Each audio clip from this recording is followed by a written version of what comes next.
시작점이 인생에서 몇 번 있어요. 결혼하는 것도 시작점인 거고. 여러분 그 생각 안 해보셔서 내가 그때 이 사람이 아니고, 아니 그냥 그렇게 생각할 수 있는 거잖아. 그게 무슨 큰 나쁜 거는 아니잖아. 내가 그때 차라리 우기지 말고 엄마 말을 들었으면. 오늘은 49제가 있는 날이에요. 49일은 돌아가신 지 7번에 걸쳐서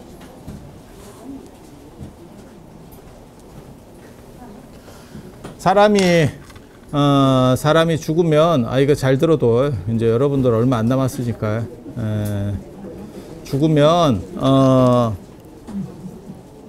중간 단계가 있다는 거예요. 중간 단계. 그러니까 예를 들어서 우리가 어디 외국 여행을 가. 그러면 외국 여행을 가면 막바로 뭐 순간 이동을 해서 가는 것도 아니고, 중간에 가는 그러니까 예를 들어봅시다. 한국에서 뭐 미국을 가. 그러면 이 가는 과정이 있다는 얘기를 하는 거고, 그래서 그 기간이 어떻게 보면 49일에 해당한다고 얘기를 하는 거예요. 49일. 그래서 인도 사람들은 그렇게 생각을 했고, 우리의 49일이 그쪽 계통에서는 날짜가 좀 다를 수도 있대. 이쪽 시간 길이하고 저쪽 시간 길이의 차이가 있대. 그래서 빠른 사람은 되게 빨리도 끝나고 늦은 사람은 늦게도 된대. 그런데 우리가 볼 때는 이렇게 다른데, 그거는 또 다른 기준에서는 그게 동일하대. 그러니까는 그쪽 세계에서는 이 기간이 달라. 근데 우리 세계에서는 이게 49일로 맞춰진다는 얘기예요. 잣대가 달라서. 그러니까 그렇게 생각하시면 돼. 사람이 꿈을 꾸는데 어떤 때는 잠깐 자고 나서 짧게 하는 것 같고, 어떤 때는 굉장히 길게 잔 것처럼. 그런데 사실 일어나는 시간이 거의 규칙적이기 때문에 뭐 예를 들어서 하루 6시간 자는 것도 이제 안 쉽겠더라. 살아보니까 연세가 드실수록 오래 자는 게 쉽지 않아. 그죠? 예전에는, 그래서 제가 늘상 얘기하는데, 잠 많이 잘 때가 좋은 거고, 잠 많이 잘 때가 발전하는 거고, 잠이 없으면 잠만 안 자지 하는 게 없어요. 그게 참 아이러니한 일이에요. 그래서 그렇게 생각하면 되고, 그래서 어떤 경우는 굉장히 짧게 잔 것 같고, 어떤 경우는 굉장히 길게 잔 것 같지만, 실제로는 이쪽 세계의 시간으로 보면 똑같지. 뭐 큰 차이가 없죠. 내가 뭐 자는 시간 정해져 있고 깨는 시간 정해져 있으니까 거의 큰 차이가 없고, 그런 식으로. 그래서 이쪽에서는 49일이 되고 저쪽에서는 그게 길이에 따라서 계속 사람 건 바이 건으로 바뀐다는 거예요. 상황에 따라서. 그래서 이쪽에 49일, 그리고 이쪽 기간을 가지고 얘기를 하면 그게 7일에 한 번씩 심판을 해서 70제입니다. 70제. 내가 그래서 그 생각도 했거든. 야, 30제만 해도 끄는 사람은 진짜 무지 끄는데 70제를 걸어버리면 재판받다 죽는 거 아닌가. 내가 이런 생각도 했어요. 그렇게 해서 시간이라고 하는 게 두 종류의 시간이 있어서 그래요. 하나는 주관적 시간, 하나는 객관적 시간이거든요. 그래서 주관적 시간은 우리가 살 때도 시간 개념이 달라. 그래서 좋은 일 있을 때는 좋은 일 있고 뭐 재밌는 일 있으면 빨리 가고, 짜증나는 일 있으면 시간이 느리게 가지. 아마 제일 느리게 가는 시간들이 언제일까? 큰 사건 사고가 있을 때도 느리게 가고, 몰라, 여러분들 같으면 상견례 자리에서 처음으로 시댁 어른들 뵐 때 이럴 때 굉장히 느리게 갈 것 같은데, 시간이 아마 미칠 것 같지 않을까? 이게 뭔가 싶을 정도로 진짜 느린 시간이 가지 않을까 싶은, 아니 그냥 생각이. 응. 그리고 그래서 그게 이제 시간의 주관성이라는 거잖아요. 주관성. 주관적 시간은 다 다르게 하루를 살아도 다 다른 거고 객관적 시간은 뭐 어차피 우리가 시계로 결정되는 시간들 그래서 저도 이제 좀 있으면 뭐 성지순례 가면 그런 거 있잖아요. 시간 줘가지고 사진 찍고 오세요. 그러면 누구는 지겹딱 하고 누구는 뭐 제대로 뭐 보지도 못했는데 끝났다 하고 이런 게 다 있는 거죠. 그러니까 객관적 시간이 있는 거고 언제까지 오세요 하면 객관적 시간인 거고 그거는 이제 주관적인 상황에 따라서 이제 달라지는 거고 뭐 그렇게 가는 거죠. 그래서 저쪽 개념에서는 시간이 차이들이 있고 이쪽에서는 그게 49일이고 그 다음에 7번 7일에 걸쳐서 7번에 걸쳐서 저렇게 계류가 되는 거고 그래서 49일이 되면 무조건 끝나는 거예요. 더 이상의 그건 없고 뭐 가능성은 없고 그래서 제가 얘기를 하잖아요. 49일까지는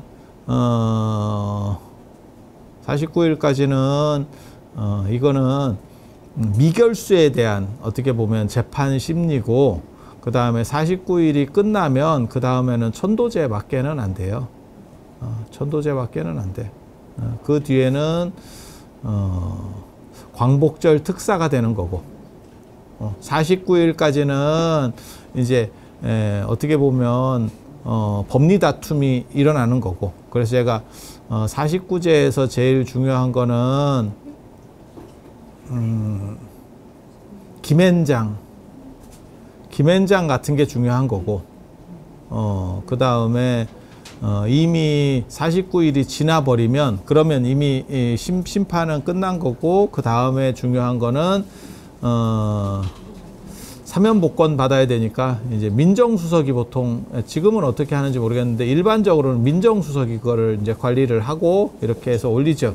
그래서 49제는 딱 한 번 돌아가셨을 때 딱 한 번 할 수 있는 거고 천도제는 그때 상태가 메롱이 돼서 안 좋은 분들은 천도제를 하는 거고 천도제 한다고 다 해결되느냐 안 되는 사람은 계속 안 되고 와이로를 쓰고 줄을 대고 민정수석이 뭐 해줄게 이랬는데도 안 빠지는 놈은 안 빠지고 빠지는 사람은 빠지고 대통령이 빼주라고 했는데도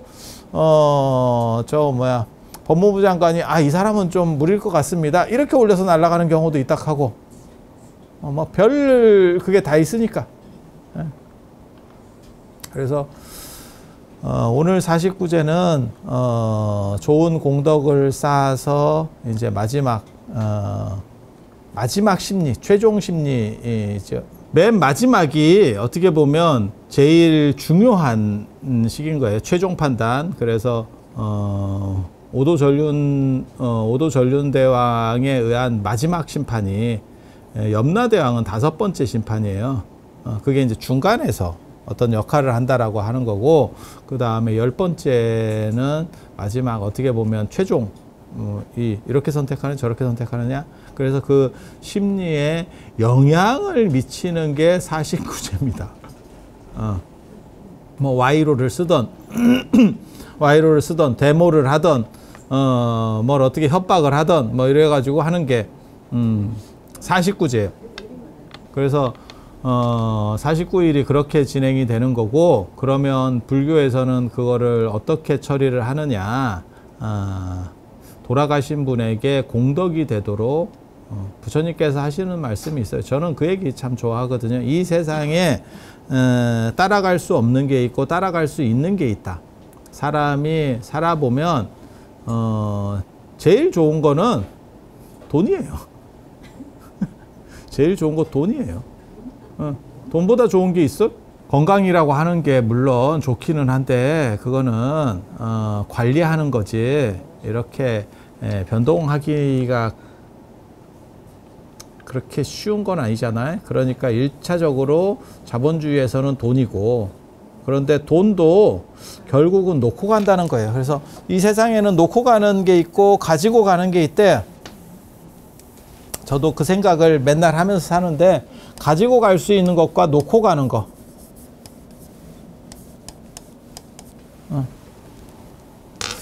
놓고 가는 대표적인 게 돈이죠. 언젠가는 놓고 가야죠. 그리고 요즘같이 오래 사는 세상에는 되게 재밌는 게 꼭 죽을 때만 놓고 가는 게 아니야. 예전에 좀 일찍 돌아가실 때는 한 70 정도에 돌아가실 때는 죽을 때 놓고 갔거든.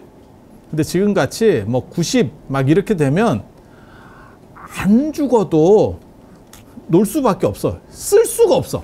이게 지금 돈은 있는데 돈도 건강이 있어야 쓰는 거예요. 건강이 없으면 어디 다닐 수도 없고, 제가 그 얘기 하잖아요. 좋은 거를 보러 가는 것도 시간과 건강이 있어야 가능한 거고, 그 다음에 좋은 거 먹으러 갈 때도 그렇고 보러 갈 때도 그렇고 다 마찬가지지. 몸이 쑤시면, 일어나자마자 몸이 쑤시면 아침에 눈 뜨자마자 쑤시기 시작해. 누가 그런 거 어디 좀 갈래? 이러면 아유, 이제 이렇게 되는 거지. 그래서 건강도 중요한 건 맞아요. 건강도 중요한 건 맞고, 그래서 지금은 돈도 죽을 때 놓고 가는 게 아니고 연세가 드시면 놓을 수밖에 없고 점점 놔야 되고, 물론 사람이 심리적으로 체력이 무너지면 그런 걸 더 짱 박습니다. 불안하니까 무언가 더 확실한 걸 짱 박으려고 하는. 그래서 어른들이 쓸 데도 없는데 더 안 쓰지. 쓸 데가 없으니까 더 써도 될 것 같은데 쓸 데도 없는데 더 안 쓰지.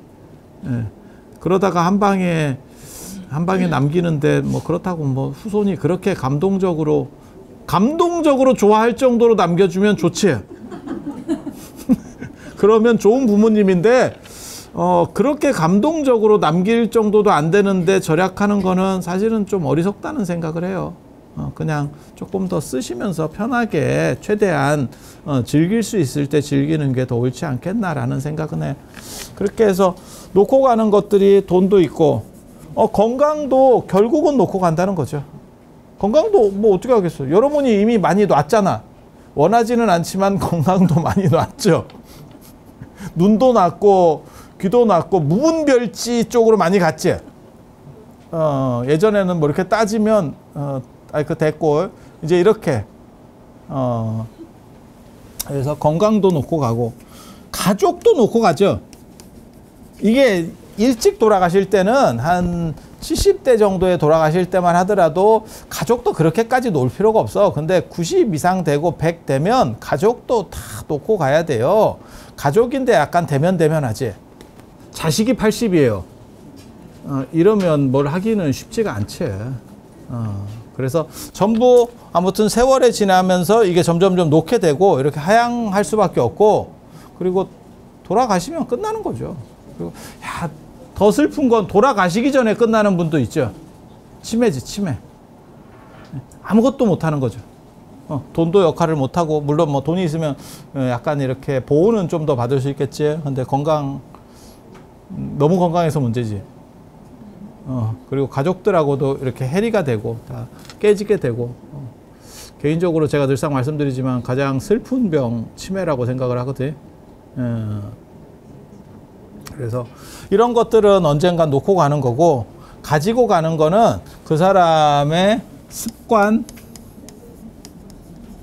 습관이래, 습관. 저런 거를 불교적으로는 업이라 그래요. 업이 나쁜 표현은 아니에요. 업은 나쁜 거 아니고 이거는 행위라는 뜻이거든요. 행위. 업은 행위라는 거고, 인간은 행위가 누적돼서 어떤 성격이 결정된대. 그렇지 않을까? 마치 눈 쌓이듯이 북극과 남극의 눈이 어떻게 저렇게 만년설이 만들어졌습니까? 눈이 조금씩 쌓이고 압착되고 해서 그렇게 되듯이, 그리고 지금도 그거는 뭐 온도가 지구가 올라가요. 이러면 바뀌고 있는 거죠. 계속 어디는 녹고 어디는 쌓이고 이러면서 계속 바뀌어가겠지. 우리도 그렇게 하는 거잖아요. 나라고 하는 것도 처음에는 별 볼 일이 없다가 이렇게 하면서 지금 내 성격이 규정이 되고, 내가 다른 사람들하고 관계를 어떻게 규정을 하고 이런 것들이 있잖아. 그러다가 한 방에 인생이 바뀌는 경우도 있죠. 보통은 이게 이렇게 점진적으로 이렇게 했다가 빙하 녹듯이 살살살 바뀌어가고 다시 뭐 이렇게 거기서 크게 차이 안 나게 하거든. 근데 한 방에 바뀌는 경우들이 있죠. 원래는 사업해서 잘 나가는 집이었는데 한 방에 망했어요. 야, 성격도 바뀌어야 돼. 갑자기 부잣집 사모님에서 사람 부리고 살다가 식당에 가서 알바를 해야 되는 있어. 그렇게 해서 이렇게 행위들이 누적이 돼서 나라고 하는 게 결정이 되고 내 성향 그리고 이게 어떻게 나를 결정하고 있는지를 보고 싶으면 꿈꿀 때 보면 알아요. 한국 사람은 한국말밖에 못한다니까. 이게 되게 재밌어요. 우리 머리에 우리가 태어날 때 모든 어학 카드를 다 갖고 있어. 어학 카드를 갖고 있어. 그런데 한국에서 살면서 그게 누적이 되니까 엄마가 이제 세뇌시키기 시작하는 거야. 엄마 뭐 이러면서부터 시작하는 거야. 우리가 처음으로 배운 단어가 아마 거의 한국 사람이면 한 90몇 %는 엄마일 거야. 엄마, 아빠, 그 다음에 엄마가 편하고 이러려면 할아버지 해봐. 이렇게 해서 가는 거잖아요. 그렇게 해서 한국말이 누적돼서 지금 우리는 한국어를 하게 된 거고, 그런데 만약에 우리가 뭐 예를 들어서 뭐 미국에 가든 뭐 중동에 입양이 됐다고 생각해봐. 태어나자마자. 그러면 그쪽 말을 또 쓰고 있겠죠. 그러니까 어학 카드는 다 깔려 있는 거야. 전체가 다 깔려 있는 거야. 단 누적되면서 우리는 한국말을 하게 되는 거고, 꿈속에서도 한국말밖에 못 합니다. 꿈을 꾸면서 나는 갑자기 불어를 해요. 없습니다. 내가 장담하는데 없습니다. 그렇게 되는 사람이 존재해요. 그거는 유학 생활을 진짜 오래 한 사람들. 유학 생활을 해서 그래서 제가 그런 얘기를 사람들한테 물어보거든요. 유학 간 사람한테 네가 꿈꿀 때 그 나라 언어로 꾸냐? 그 얘기는 뭐냐면 그래서 걔가 나는 그러니까 내가 미국에 유학을 갔어. 그러면 나는 영어로 꿈을 꿔요. 라고 말하면 쟤는 영어가 이제 어느 정도 붙었는갑다. 우리가 그렇게 판단을 하거든. 몸에 붙었는갑다. 뭔 뜻인지 아시겠죠? 뭐 그런 거예요. 그런 거. 그래서 나라고 하는 이 행위의 규정들 이런 것들은 죽은 뒤에도 가는 거예요. 그게 업이에요. 그리고 이 세상에는 처음에 들어갈 때 어느 판으로 들어가느냐가 참 중요해. 이게 수평에서 움직이는 게 있고 수직에서 움직이는 게 있거든요. 수직에서 움직이는 게 이미 결정이 되면 참 어려워. 참 어려워. 그러니까 우리도 그런 거지. 예를 들어서 우리가 태어날 때 지금은 그렇진 않은데 저희 어렸을 때만 해도 우리나라가 진짜 못 살았었기 때문에 우리나라가 아니고 다른 나라에 태어나는 게 더 좋지 않을까? 이런 생각들도 했었어요. 근데 이미 여기서 시작이 되면 여기서 바뀌어봐야 한국에서 바뀌어봐야 한도가 있는 거예요. 그러니까 그 시작판을 바꾸는 거를 한 사람도 있지. 요즘도 어디서 시작하느냐? 한국에서 시작하면 그냥 이렇게 가고 있는 거고. 이게 판 자체를 좀 더 좋은 판으로 이렇게 수직으로 올라가서 이렇게 하면 어떨까? 한 사람이 있죠. 쿠팡이죠. 그래서 미국에 상장했죠. 우리나라 유통업체 중에서 제일 큰 게 이마트인데, 신세계 이마트인데, 그게 총 아마 자산이 한 2조 정도 될 거예요. 쿠팡이 지금 많이 떨어져도 30조에서 40조 정도 될걸? 왜? 미국에다가 했으니까. 시작 자체가.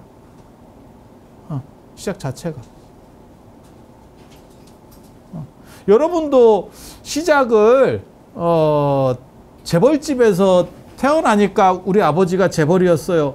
야, 이러면 또 시작이 틀려지는 거잖아. 그렇지 않아? 그러니까 그 시작점이 굉장히 중요하다니까. 밑에서 내려와가지고 좀 상태 안 좋은 데서 열심히 노력해야지. 지금도 있잖아. 중동이나 남미나 아프리카에서 열심히 노력해도 그냥 우리나라에서 평타 치는 것만 못하지. 그래서 시작점이 어디냐 굉장히 중요해요. 특히 그러니까는 시작점이 인생에서 몇 번 있어요. 결혼하는 것도 시작점인 거고 또 다른 시작점이잖아요.